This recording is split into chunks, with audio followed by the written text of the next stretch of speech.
गाव सूर्याच्या उबदार प्रकाशात न्हाऊन निघाले होते आणि वाऱ्याच्या झुळकेने हिरवळ हळूवारपणे डोलत होती. आपल्या वडिलोपार्जित लाकडी घरात पाऊल ठेवताच गीताने तिच्या बालपणीच्या ओळखीच्या गंधाचा श्वास घेतला. पण जुन्या आठवणींच्या ओढीऐवजी तिच्या अंगावर अस्वस्थतेची एक लाट पसरली. आतल्या अंधाराने तिला जणू घेरले होते, ज्यामुळे तिच्या अंगावर काटा आला. ती घरातून पुढे सरकली, तिच्या पावलांचे आवाज भिंतींवर आदळून घुमत होते. अखेरीस ती एका जीर्ण पडद्यामागे लपलेल्या गंजलेल्या लोखंडी दारासमोर थांबली. तिने ते ढकलून उघडले आणि त्याच्या करकरण्याचा आवाज शांततेत घुमला. आतली हवा धुळीने दाटली होती आणि गीताचे डोळे त्या मंद प्रकाशाशी हळूहळू जुळवून घेत होते. तेव्हाच तिला ते दिसले, डायनासोरचे प्रचंड सांगाडे. त्यांची हाडे तिच्यासमोर उंच उभी होती, जणू काही ती भूतकाळाची रहस्ये जपत होती.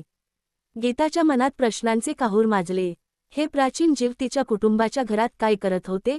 ते इथे कसे आले आणि याबद्दल तिला कोणी कधीच का सांगितले नाही?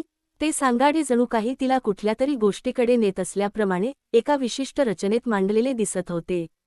डायनासोरच्या हाडांनी वेढलेली एक लहान लाकडी पेटी एका चौथऱ्यावर ठेवलेली होती. उत्सुकतेने थरथरणाऱ्या बोटांनी हात पुढे करताच गीताच्या हृदयाची धडधड वाढली. ती पेटी जुनी आणि जीर्ण होती, तिच्या झाकणावर नाजूक कोरीवकाम होते. गीताची उत्सुकता चाळवली गेली. आत काय असेल?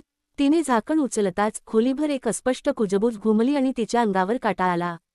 कथा पुढे चालू.